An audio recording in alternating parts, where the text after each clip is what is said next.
Hello everyone. हमारा कल का वीडियो था अबाउट कैरेक्टर एनालिसिस के जब भी कोई कैरेक्टर को लिखा जाता है तो हम उसकी कौन कौन सी चीज़ों को ऑब्जर्व करते हैं। आज ये एक डिटेल वीडियो होने वाला है अबाउट कैरेक्टर एनालिसिस। और यहाँ पे मैंने क्लास 12 का चैप्टर लॉ स्प्रिंग लिया है जिसके कि 2 मेन कैरेक्टर्स हैं, साहिब और मुकेश। उनके कैरेक्टर की बात की है।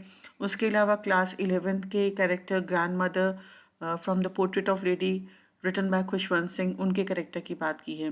Let's understand character analysis in a better way. सबसे पहले हम बात करने जा रहे हैं Saheb the dreamer in chains. अब इस कैरेक्टर को लिखने के लिए हमें सबसे पहले क्या पॉइंट्स को माइंड में रखना है। सबसे पहले किसी भी कैरेक्टर को जब हम लिखते हैं तो उसकी फिजिकल फीचर्स अलॉन्ग विद उसकी क्वालिटीज को ध्यान में रखा जाता है। We all know that Sahib is a rag picker from Seemapuri. अब उसके quality traits means character traits, personality traits के ऊपर जाते हैं। हमेशा किसी भी चैप्टर में किसी कैरेक्टर को जब कोई राइटर लिखता है तो शुरुआत में उसकी कुछ क्वालिटीज के बारे में बताता है, उसकी पर्सनालिटी के बारे में डिस्क्राइब करता है, जिसको कि हम पर्सनालिटी ट्रेट्स कहते हैं। और यहाँ पे हमने कौन से एडजेक्टिव्स को यूज किया है, वो है innocent, curious and a dreamer.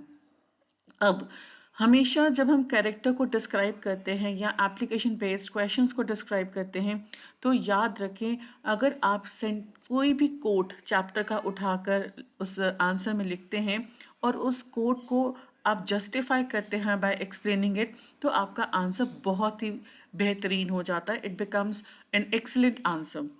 जैसे कि from the story that is about Saheb in लॉ Spring, the key quote is I sometimes go to school.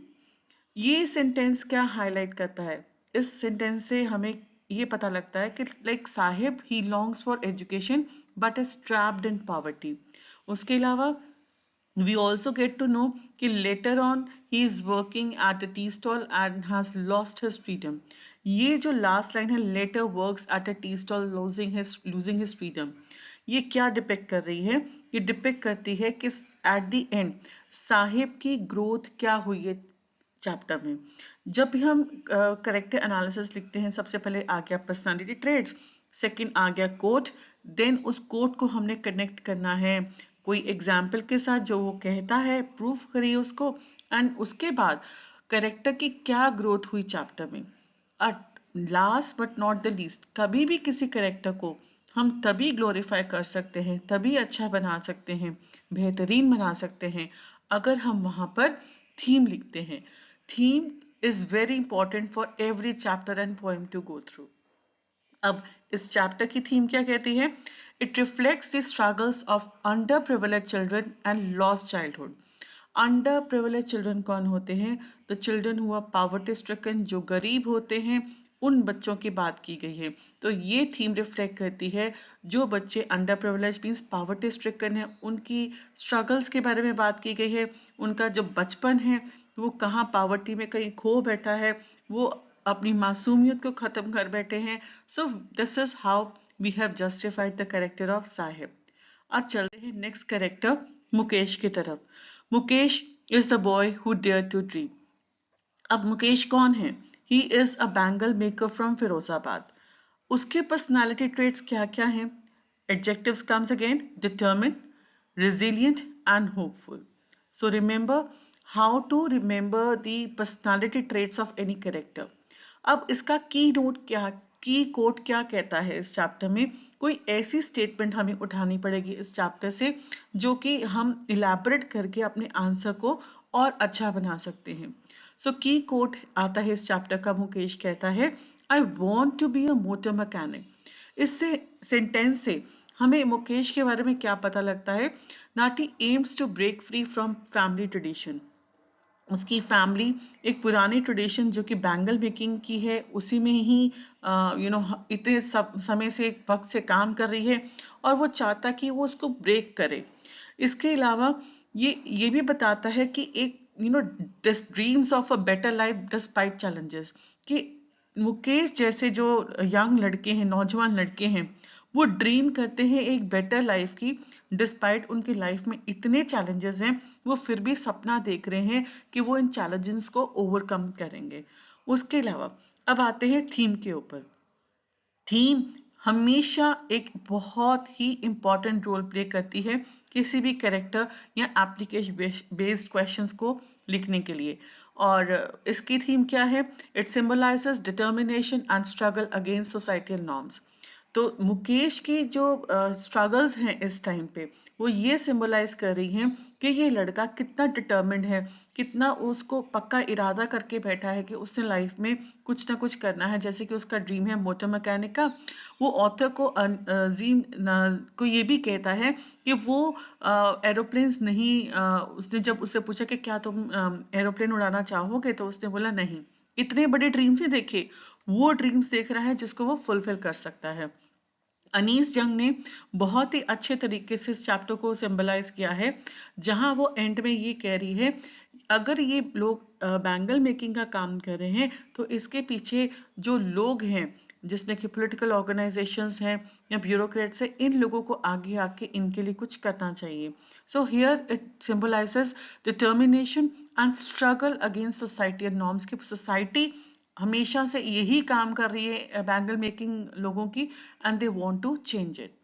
अब हम आते हैं Grandmother, A Pillar of Love, the most beautiful chapter of Class 11 by Kushwant Singh, The Portrait of a Lady।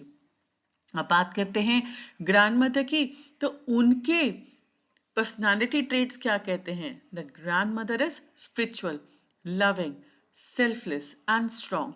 ये सारे के सारे adjectives grandmother के role को जस्टिफाई करते हैं।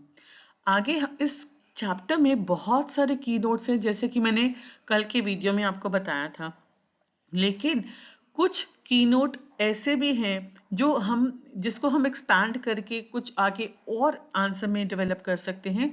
जैसे कि she set bye her spinning wheel reciting prayer. इस लाइन से हमें क्या पता लगता है? इस लाइन से ये पता लगता है कि जो ग्रैंड मदर है, she is not only dedicated to her grandson's upbringing, she is also dedicated towards spiritualism. She is also such a spiritual person कि जब वो अकेले में भी बैठी होती है तो वो हमेशा प्रेयर्स ही कर रही होती हैं। यहाँ पे हमें और भी चीजें पता लगती है कि that she is silent adaptation to change as a grandson moves to the city. वो जैसे ही हमें इस चैप्टर में कंट्रास्ट बताया गया है from city life to from village life to city life.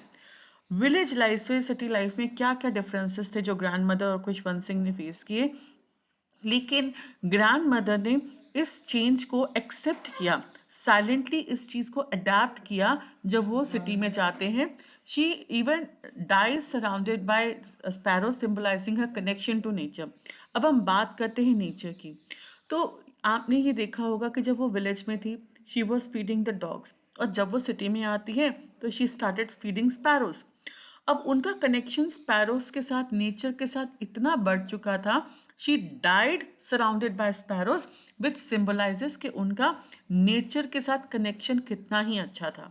और थीम क्या प्रेजेंट करती है? Theme represent family bonds, love, and how does it become stronger with the passage of time.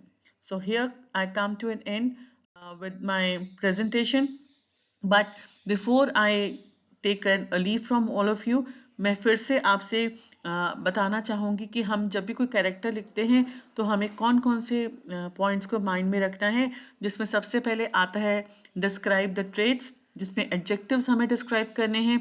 Example loving, determine. Adjectives जो होते हैं वो किसी के पर्सनालिटी को डिस्क्राइब करते हैं, तभी उन्हें डिस्क्राइबिंग वर्ड्स कहा जाता है।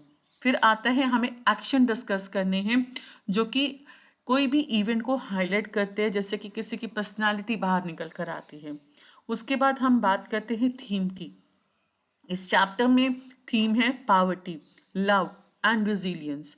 और लास्ट में कोट्स कोई ऐसे डालिए जिससे कि आपको एनालिसिस कर सके। डायरेक्ट कोट्स आप टेक्स्ट से डालेंगे तो देखिए आपका आंसर कितना अच्छा बनता है। Thank you and analyse your character and ace your exam. Please like to our YouTube channel चारुमोगा inspires and see you in the next video.